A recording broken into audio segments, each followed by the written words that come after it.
Bonjour à tous chers amis bibliothécaires, j'espère que vous avez passé une bonne semaine depuis la dernière vidéo. Parler de ce qui nous amène à faire cette vidéo, vous l'aurez vu au titre, aujourd'hui je m'en vais dans la section animaux fantastiques et plus précisément dans une section un peu plus spécialisée de la bibliothèque puisque nous allons parler de vampires.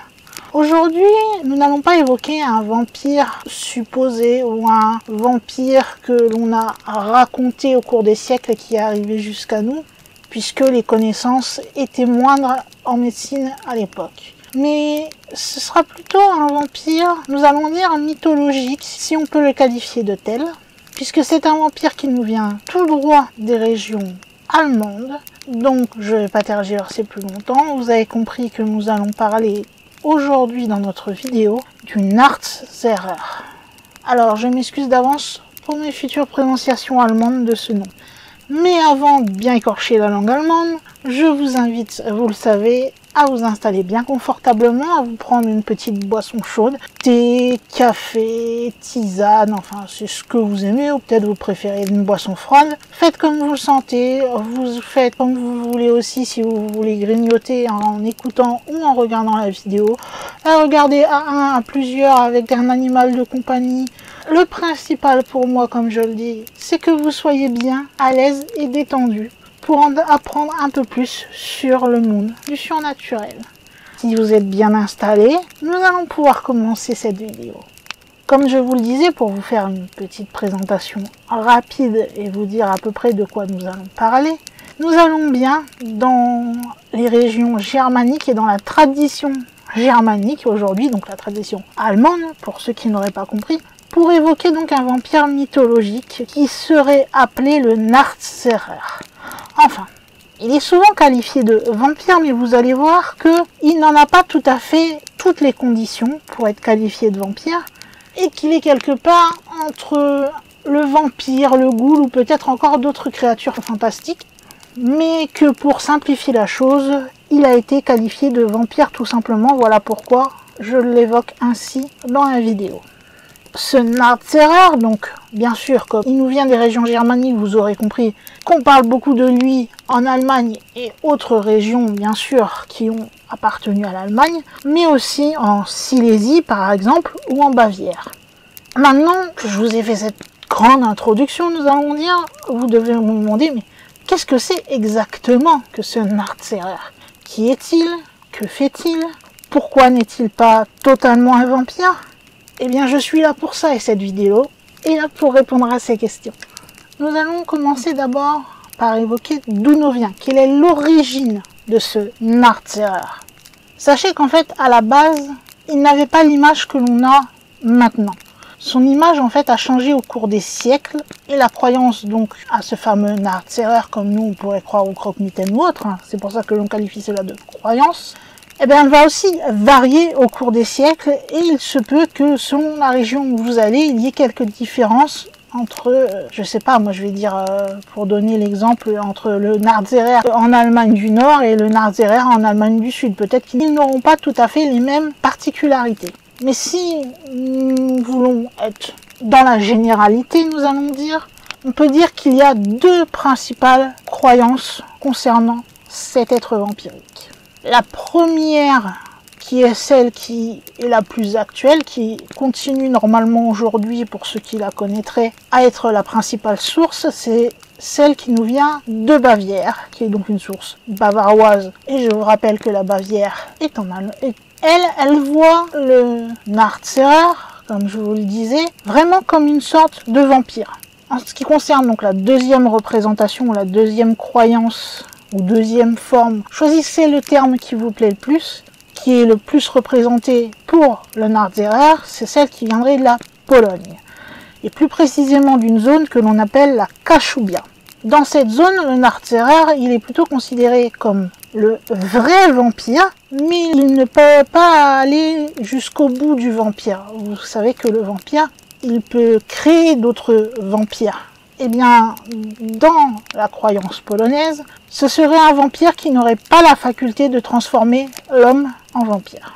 Il n'y a eu jamais à aucun moment d'explications sur le fait de pourquoi lui spécialement peut être vampire mais ne peut pas transformer les êtres humains en vampires. Certains le qualifieraient même à cause de cela de demi-vampire, encore plus loin en disant que c'est un demi-vampire pourri vivant. Je vous laisse l'image s'ancrer dans votre esprit, qui serait dans un perpétuel état d'engourdissement dans sa tombe.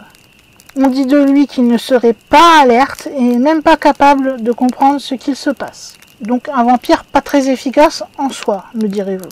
Tout ce qu'il sait faire, ce vampire, ce serait de mâcher inlassablement son linceul, et voire plus, mais nous allons y revenir un peu plus tard. Si l'on étudie l'étymologie du mot Nachtzerer, pour ceux qui ont fait un petit peu d'allemand, je suppose que vous avez compris que ce mot se compose de deux mots, Nacht d'un côté et Zerer de l'autre.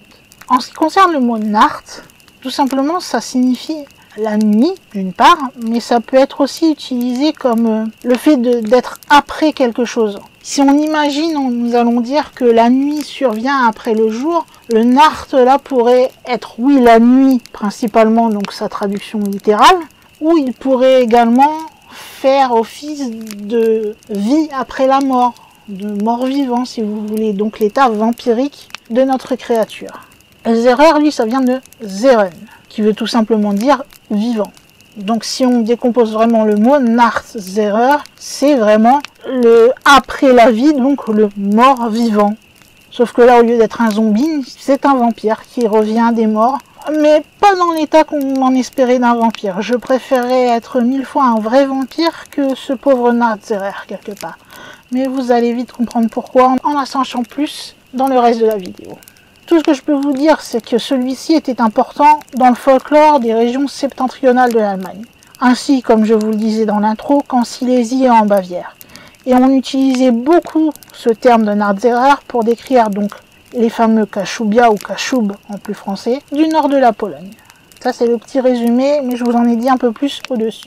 Il arrivait aussi qu'il y ait un autre terme qui définissait le Nachtzerer, qui dérivait des bruits que celui-ci était supposé produire lorsqu'il était dans sa tombe. C'est le Schmatzende Toten. Encore une fois, désolé pour la prononciation. Ou on traduirait cela par l'amorti. Vous avez un petit peu l'origine du terme ou de la créature, vous en savez un peu plus sur l'étymologie.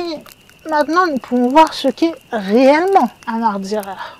Comment se transforme-t-on, si vous préférez, en Nachtzerer? Puisque, vous l'avez compris, il ne peut pas mordre un humain pour le faire devenir vampire. Donc comment devient-on ce fameux vampire Nachtzerer? Eh bien, celui-ci, le plus souvent, sera créé après un suicide. Et ça arrive aussi parfois, mais plus rarement, que ce soit à la suite d'une mort accidentelle. Si l'on en croit la tradition allemande, une personne ne devient pas un Nachtzerer s'il est mordu ou griffé, comme on a l'habitude de l'entendre par rapport aux vampires. La transformation en elle-même en Nachtzerer, elle se produira après la mort, et elle n'est donc pas transmissible. Ils peuvent également apparaître lors de maladies. Par exemple, lorsque un grand nombre de personnes va décéder, comme c'est arrivé pour l'exemple le plus connu que je puisse citer lors de l'épidémie de peste, eh bien, ce sera la première personne qui sera morte de l'épidémie qui se transformera en Nachtzerer. Si on regarde un petit peu la tradition, on nous dit également que le Nachtzerer pourrait également être un homme noyé ou un enfant qui, à la naissance, serait venu avec tout le sac amniotique. Et dans d'autres parties de l'Allemagne, on suppose que le Nachtzerer serait un enfant et qui aurait été mal positionné et qui se serait étranglé avec le cordon ombilical. Donc comme je vous le disais, là ça se voit bien, hein, c'est vraiment selon où l'on se trouve. Il y a des histoires qui sont sur l'origine, comment on devient, etc. C'est vraiment selon où l'on est dans les régions germaniques. Il y aurait même une autre croyance qui dit que lorsqu'une personne meurt, et si vous avez l'habitude, je sais que certaines personnes le font, vous savez, de mettre le nom sur l'étiquette où il y a le code barre ou la taille, ou enfin voilà, cette petite étiquette blanche. Eh bien, on dit que si vous laissez le nom de la personne et que vous ne coupez pas ce nom lorsque vous revêtez à celui-ci ses vêtements funéraires, eh bien, cela ferait de lui quasiment obligatoirement un candidat pour devenir un futur vampire, donc un futur Nachtzerer. Donc n'oubliez pas lorsque vous mettez, alors je vous le souhaite pas bien sûr, mais si cela vous arrive de choisir les vêtements d'un défunt, on ne sait jamais. Si vous avez l'habitude de mettre des noms sur les étiquettes, vérifiez bien qu'il n'y en a plus. Vaut mieux prévenir que guérir, comme on dit. Maintenant que vous savez comment il se transforme, on va quand même évoquer ce à quoi il ressemble. Je pense que ça vous intéresse. Eh bien, autant vous dire qu'on n'a pas vraiment de grande définition, puisqu'il reste quand même dans la logique du vampire, c'est-à-dire qu'il a des traits assez humains, même si aussi cadavériques dans un sens. On va souvent le décrire avec des yeux pâles, des doigts osseux, avec de grandes griffes sales. Je pense qu'ils font référence au fait que comme les doigts sont devenus osseux, c'est la peau qui s'est tout simplement asséchée. Alors je ne sais pas exactement les bons termes, je ne suis pas médecin légiste. Ce qui fait que les ongles ressortent plus et qui donne cette impression de griffes sales. On dit de lui également qu'il aurait une peau comme une sorte de papier, de parchemin, et qu'il aurait de longs crocs saillants.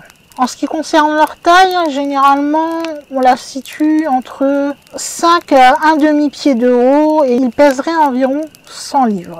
Mais après, je vous dirais, même si vous avez cette description, sachez que dans certaines traditions, eh bien, le Nardzérer a une particularité. C'est-à-dire que celui-ci pourrait prendre l'apparence illusoire de n'importe quelle petite ou moyenne créature.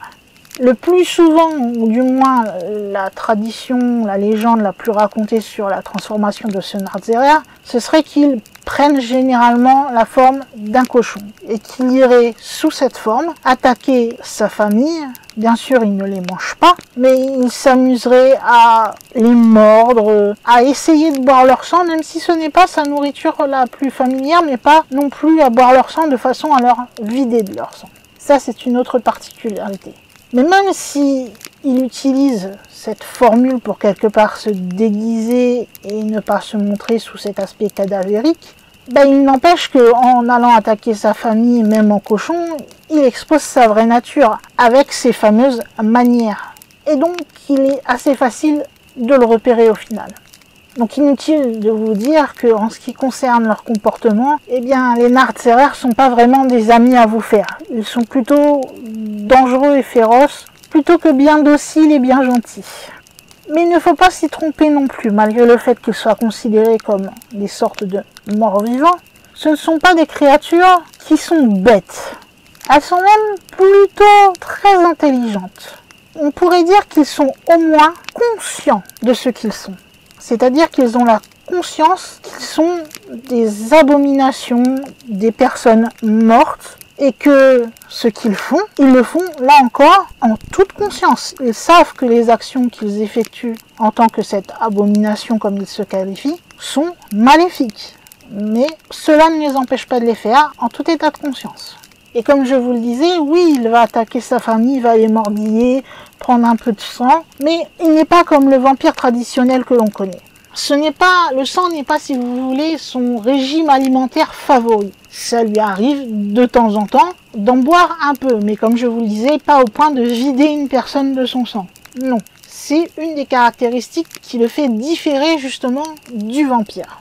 Puisque de toute façon, on entend plus parler du Nardzérer pour le bruit qu'il fait dans sa tombe, parce que généralement, eh bien, comme je vous le disais, ce qu'il va manger en premier, c'est son linceul. Vous savez un petit peu, bon, vous allez me dire, l'image, elle est pas géniale à se faire, mais il va suçoter en fait son linceul, un peu comme un enfant qui va suçoter son doudou, etc. Sauf qu'à force de suçoter, eh bien, il va manger le linceul qui l'entoure. Et une fois qu'il n'y aura plus de linceul, il va continuer à suçoter, sauf que ce qui va suçoter et manger au fur et à mesure, eh bien, c'est son propre corps, et en premier donc, ses mains et ses lèvres, par exemple.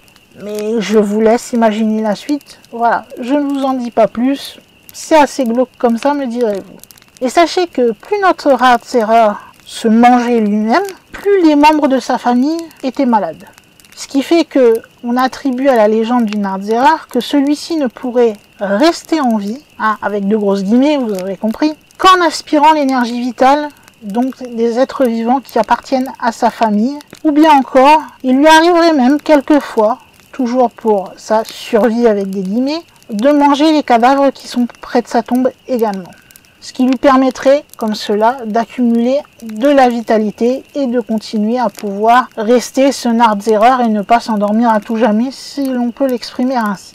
Même si je vous ai dit que c'était quelqu'un de très intelligent, ça n'empêche que le Nardzerer, il y a quelque chose qui, là encore, le fait différer des vampires. C'est que normalement, si on en croit encore une fois ce qu'on nous montre, nous allons dire dans les séries à la télévision, l'image du vampire que l'on a généralement, c'est quelqu'un qui pourrait très bien, en étant un petit peu maquillé, se faire passer par un humain basique, avoir une conversation, etc.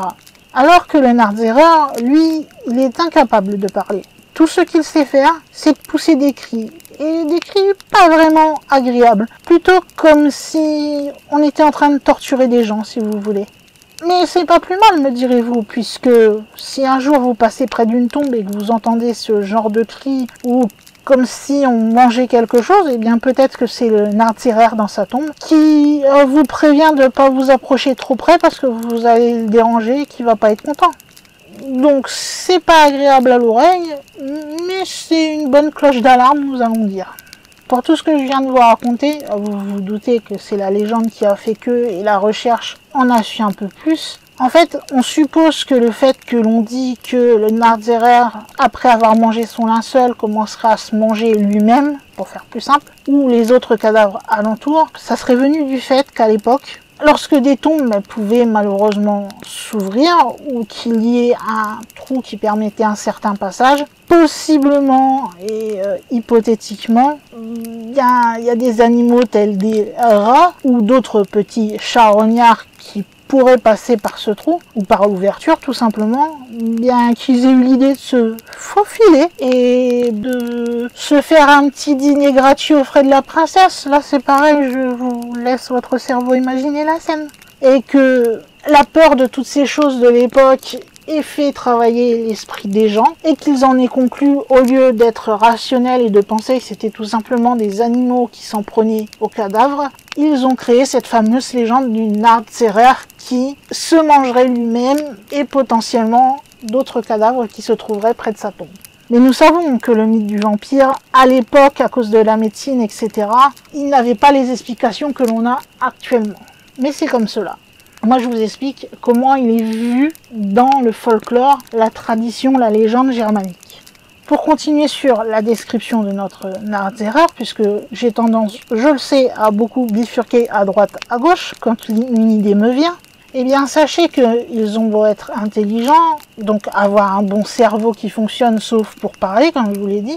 Il y a un autre point sur lequel ils fonctionnent pas vraiment bien, leur cerveau, c'est qu'ils ont très peu de mémoire. C'est-à-dire qu'une fois qu'ils deviennent des Nardzerer, ils ne se souviennent d'une petite portion, voire pas du tout, de ce qu'était leur vie avant leur mort et leur transformation donc en Nardzerer. Cependant, il y a une chose qui reste marquée à vie, même après leur mort, c'est les souvenirs des moments où ils ont eu de la douleur ou qu'ils ont subi des choses qui les ont fait souffrir. Surtout si ce sont des Nardzerer donc qui se sont transformés à partir de gens, comme je vous le disais, morts d'épidémie. Ça, ils vont très bien se souvenir des douleurs et des souffrances liées à toute infection qui les ont amenés à leur mort. Ce qui est pire dans cette idée, c'est qu'ils pourraient même transmettre, s'ils le désirent, aux gens qu'ils n'aiment pas, juste l'impression de vivre cette expérience horrible de douleur et de souffrance. De toute façon, dites-vous que dans la tête d'un Nardzerer, les ennemis, vous posez pas la question. Pour lui, chaque créature vivante est un ennemi potentiel. C'est aussi simple que ça. Il voit donc aussi bien en l'homme que aux animaux. Hein. Quand je parle de créatures vivantes, je nous inclus dedans, et c'est pour ça que je dis créatures, puisqu'il n'y a pas que les humains, il y a aussi les animaux, donc toute chose vivante, si vous voulez. Le Nardzerer va éprouver de la haine et de la jalousie envers elle. Pourquoi eux, ils peuvent vivre et moi, je suis cette abominable créature qui en est réduit à me manger moi-même pour pouvoir survivre.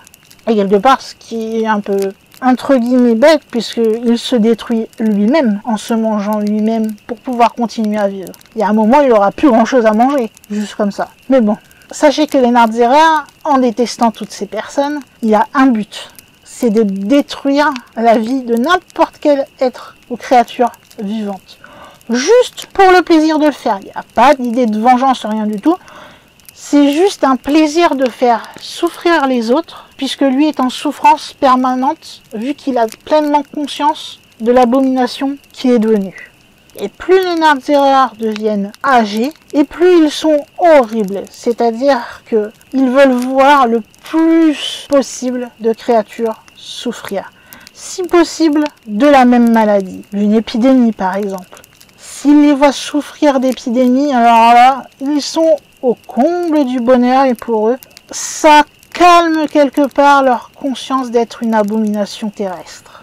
On aurait trouvé également sur ces fameuses créatures, comme je vous le disais, qui ne se nourrissent pas de sang, qui se mangeraient eux-mêmes ou se nourriraient de cadavres, ou bien iraient attaquer leur famille pour avoir de la vitalité, eh bien il se pourrait, là encore dans une autre hypothèse, que certains de ces Nardserrer s'amuseraient à capturer des victimes pour s'amuser, juste pour le plaisir encore une fois, à les torturer en permanence en leur faisant voir des visions horrifiantes. Et quand je vous dis en permanence, c'est-à-dire qu'ils n'arrêteront de torturer la victime que quand elle sera à son tour morte. Imaginez-vous avoir aucun moment de répit et voir en permanence des choses horribles. Quand je vous ai dit qu'ils étaient loin d'être des amis à se faire, les Nardserrer, vous compreniez mieux maintenant? Il y a quelques minutes, je vous ai expliqué comment ceux-ci pouvaient se transformer. Mais j'ai pas évoqué pourquoi ils le faisaient. Il semblerait, ça c'est encore vraiment selon la tradition germanique, si l'on part plus sur la théorie de ceux qui sont le premier mort de la peste ou le premier mort de n'importe quelle épidémie, eh bien on dit que au moment de son enterrement, son linceul aurait pris une particularité médicale qui aurait la faculté de guérir les maladies les plus mortelles. Cette partie de la légende aurait même amené ce qu'on a appelé à un moment la chasse au linceul. Et il y a eu beaucoup de pilleurs de tombes, vous vous doutez, qui se sont amusés à essayer d'ouvrir pour voir lequel linceul pouvait guérir peut-être un de leurs proches, qui sait. Donc beaucoup de linceuls ont été volés au moment où l'on a évoqué cette supposition. Et on suppose que le fait qu'ils ne restent pas dans leur tombe, ça viendrait de cela. C'est-à-dire que normalement, comme je vous le disais, le Nardserrer est dans sa tombe, mange son linceul, se mange lui-même, voire les cadavres aux environs, fait des bruits inhumains dans sa tombe, mais ça reste là. Ce qui fait qu'il se réveille donc pour se transformer, pour s'amuser à aller jouer avec les victimes, etc. Ça viendrait de ce fameux vol que l'on ferait de son linceul. Celui-ci serait donc en colère, et il chasserait encore et encore pour trouver qui a volé son linceul. Vous me direz, c'est une explication comme une autre. Je suis sûr qu'il y en a d'autres de trouvables. Moi, c'est celle que j'ai trouvée, on va dire, qui revient le plus souvent. Et comme vous l'avez compris dans mon introduction, le Nardserrer, donc de façon générale dans des régions germaniques, a des petits cousins. Puisque je vous ai évoqué le fait que l'on qualifierait aussi de Nardserrer des vampires slaves. Je dis des cousins parce qu'ils se ressemblent, mais pas totalement. Mais vous me direz, c'est un peu compliqué vu que déjà les Nardserrer selon les régions ne se ressemblent pas tous non plus. C'est un brin complexe, je le sais, mais comme toute légende, tout folklore, il y a toujours son brin de complexité qui va avec. Là où il va ressembler au Nardserrer des régions allemandes, c'est que on reconnaît qu'il s'est transformé et que sa transformation, bien sûr, s'est faite rapidement, donc qu'il vient d'une personne qui est récemment décédée et qui serait donc revenu de la mort pour aller attaquer ses connaissances, aussi bien sa famille que son village. Certains croyaient même que cette créature laisserait sa tombe, pour là encore on retrouve la même condition, c'est-à-dire se transformer en cochon et qu'il rendrait visite aux membres de sa famille pour boire un petit peu de leur sang. C'est pas évident quand il y a des petites complexités comme ça selon les régions, enfin quoi qu'il en soit on en a déjà parlé dans le thème général. On dit aussi donc dans ce vampire slave que celui-ci aurait pu monter dans une église pour y aller sonner les cloches et que toute personne qui entendrait ces cloches, elles apporteraient la mort. Et la dernière particularité qui n'a pas été évoquée dans le Nardserrer germanique, c'est que le Nardserrer slave, lui, pourrait apporter la mort juste en faisant glisser son ombre sur quelqu'un. Voilà ce que j'ai pu trouver sur ses cousins slaves, donc du Nardzerer germanique. Vous me direz, comme il est considéré comme un vampire, il y a, comme les vampires, une façon de le tuer. Rangez votre eau bénite, vos pieux à mettre dans le cœur, etc. Ça se passe pas exactement pareil. Oui, en effet, vous pouvez chasser ce vampire. C'est tout à fait possible. Déjà, si celui-ci n'est pas encore sorti de sa tombe, il va falloir vous déplacer dans le cimetière. Écoutez si vous entendez les fameux bruits, cris poussés, ou si vous entendez ce genre de bruit de succion qui serait en train de manger son linceul ou de se manger lui-même. Si vous entendez ces petits bruits, il y a de grandes chances que vous soyez à côté de la tombe d'un Nardzerer. Eh bien, je vais essayer de vous expliquer comment on peut tuer ceci. Sachez que les Nardzerer sont sensibles à certains rituels qui sont destinés à les maintenir liés à leur tombe. Alors, ça ne les tuera pas forcément, mais ça les empêchera de sortir de leur tombe pour attaquer ou s'amuser à faire des victimes à droite à gauche, juste pour le plaisir. Pour cela, vous devez mettre dans la bouche du Nardzerer une pièce. Cela sera bénéfique pour vous, puisque cela va l'invalider. Il ne pourra plus bouger, plus rien faire, tant qu'il a la pièce dans la bouche. Mais faites bien attention, puisque si celui-ci réussit à enlever sa pièce, eh bien, fatalement, la notion d'invalidité ne marche plus et il redevient le Nardzerer et vous avez peut-être déclenché ce qu'il n'était pas encore, c'est-à-dire sa fureur, et qu'il pourrait vous attaquer. Donc faites bien attention, mettez bien une pièce pour l'immobiliser. Et si vous voulez vraiment vous en débarrasser, si vous avez peur justement que à force cette pièce tombe, vous avez la façon un peu plus radicale qui là provoquera sa mort cette fois-ci, puisque là vous gardez le rituel, vous mettez la pièce et maintenant qu'il est invalide, qu'il ne peut plus rien faire, se débattre, rien du tout, vous n'avez plus qu'à lui couper la tête. Une fois que vous aurez séparé la tête de son corps, toujours en maintenant bien la pièce dans la bouche, vous allez mettre de l'eau bénite sur la tête et sur le corps et vous allez faire attention à bien enterrer la tête séparée du corps à au moins 6 pieds sous terre. Et normalement, si vous faites cela, vous devriez être tranquille. Bien sûr, il y a eu des essais qui ont été infructueux avant de trouver cette stratégie. À une époque, on essayait de stopper ces allées et venues des Nardzerer en essayant de les chasser en les frappant à coups de fléau. Donc le fléau, si vous voulez, c'est une sorte de gros martinet, on va dire. Et comme vous l'aurez compris, cela ne les tue pas. Donc ils pouvaient donner le nombre de coups de fléau qu'ils voulaient, ça les empêchait pas, une fois qu'ils étaient sortis pour rechercher leur fameux linceul, de continuer à le chercher. Et quelque part, vous leur preniez juste un peu de temps, mais comme ils étaient déjà morts, ils avaient l'éternité pour ça, ça les dérangeait pas plus que ça. Dans certains endroits, au lieu d'utiliser la fameuse pièce que je vous ai dit, on essayait, comme je vous ai dit, c'est des essais, on l'arrêtant en mettant une pierre dans sa mâchoire, qui pour certains après s'est transformé dans la fameuse pièce de monnaie que je vous ai dit. Mais certains en sont restés à cette fameuse pierre. Et au fur et à mesure aussi est venu le fameux fait de devoir lui couper la tête avec une hache. Et à un moment, on conseillait même de la faire bouillir dans du vinaigre avant de réenterrer le tout bien profond. Donc comme vous l'avez vu, on n'a pas à bien viser le cœur avec un pieu, etc. Cela semble plus simple de les tuer, puisque déjà ils ne bougent pas beaucoup, comme je vous le disais, ils sont un petit peu amorphes, tant qu'ils ne sont pas réveillés à courir après leur linceul partout pour le retrouver, ils sont plutôt mous, donc c'est assez facile de mettre rapidement une pièce et de lui couper la tête avec une hache. Cependant, il y aurait eu dans l'histoire, malheureusement, que ce soit des aventuriers comme des érudits, c'est-à-dire des gens de grand savoir, qui ont eu tendance malheureusement à confondre nos chers Nardzerer, donc nos demi-vampires entre guillemets, avec les vrais vampires. Comme ils ont à peu près le même teint pâle, la même peau, le fait d'avoir, on va dire, la peau sur les os, clairement, eh bien, certains ont voulu tuer des Nardzerer de la façon dont ils tuaient les vrais vampires, sans utiliser de pièces, Et je vous laisse imaginer que cela n'a malheureusement pas porté ses fruits et certains d'entre eux y auraient laissé la vie. En faisant mes recherches sur ce fameux Nardserrer, j'ai vu que ce folklore, cette légende, aurait eu des conséquences sociologiques. Je me suis dit que cela pouvait être intéressant de vous les dire. En effet, ce mythe aurait attiré l'attention de nombreux chercheurs.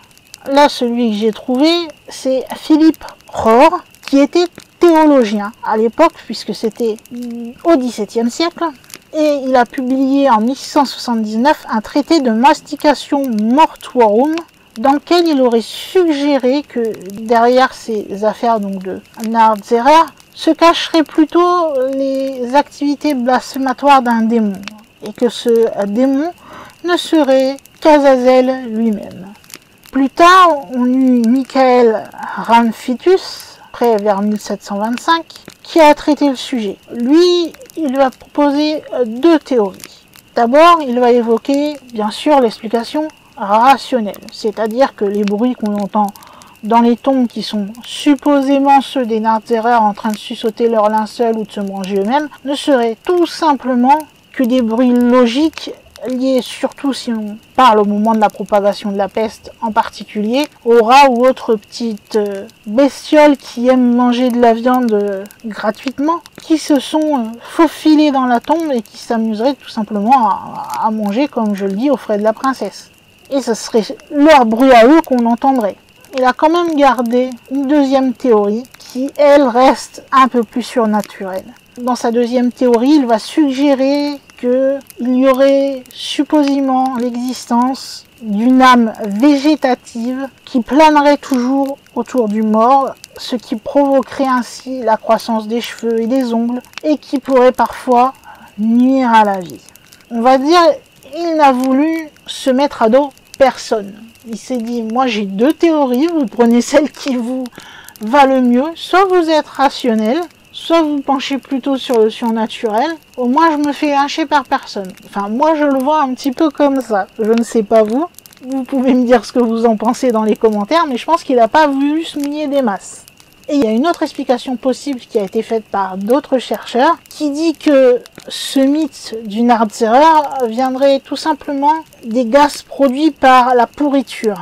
Ces gaz sortiraient de la bouche donc de la personne morte. Ceci humidifierait quelque part le linceul, donnant cette fameuse impression qu'il l'aurait mâché et donc qu'il y aurait un dépôt de salive sur celui-ci. Après, comme je l'ai dit un peu plus haut, c'est soit vous croyez au mythe, soit vous n'y croyez pas, soit vous vous dites que le mythe vient bien de quelque chose. Moi, comme je le dis dans chaque vidéo, je ne force personne à croire à quelque chose de précis. Vous faites ce que vous voulez. Moi, je vous apporte les informations que j'ai trouvées pour vous faire un peu plus connaître cette créature, en l'occurrence, que peut-être, vous découvrez en même temps que la vidéo, puisque vous n'en aviez jamais entendu parler. Vous savez aussi que de temps en temps, j'aime bien parler au niveau de la littérature, littérature et dans la culture de façon générale. Et là, j'ai pas trouvé grand-chose en soi. Tout ce que je peux vous dire, c'est surtout au niveau littéraire, donc au niveau des livres. On sait qu'il y aurait de nombreux récits de créatures semblables à celles que je viens de vous décrire dans différents textes allemands et latins qui datent des années 1400. On a même des travaux définitifs sur le sujet du Nardserrer, dont celui que je vous ai cité, qui est le volume écrit en 1679 par le théologien Philippe Rohr, ou Philippus Rohr, qui est appelé Masticating Dead.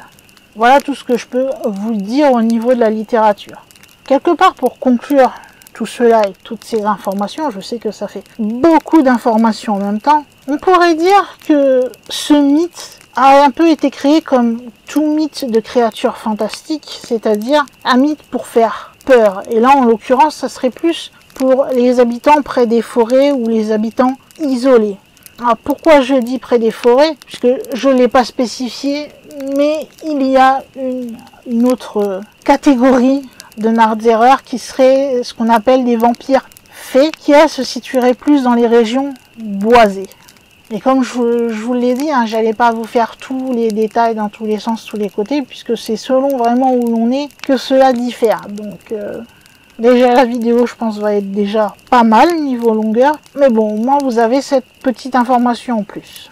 Comme je vous l'ai dit aussi également, c'est qu'il arrive que l'on confonde ces Nardserrer avec des vrais vampires, alors que les Nardserrer, si on s'y prend bien, ils sont quand même, il faut dire, oui, ils sont dangereux d'une certaine manière. Mais si on s'en prend à eux quand ils sont encore dans leur tombe, on a plus de chances de s'en débarrasser que le vrai vampire.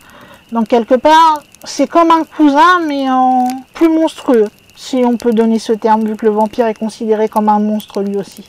On peut comprendre ce rapprochement qui est fait entre les deux.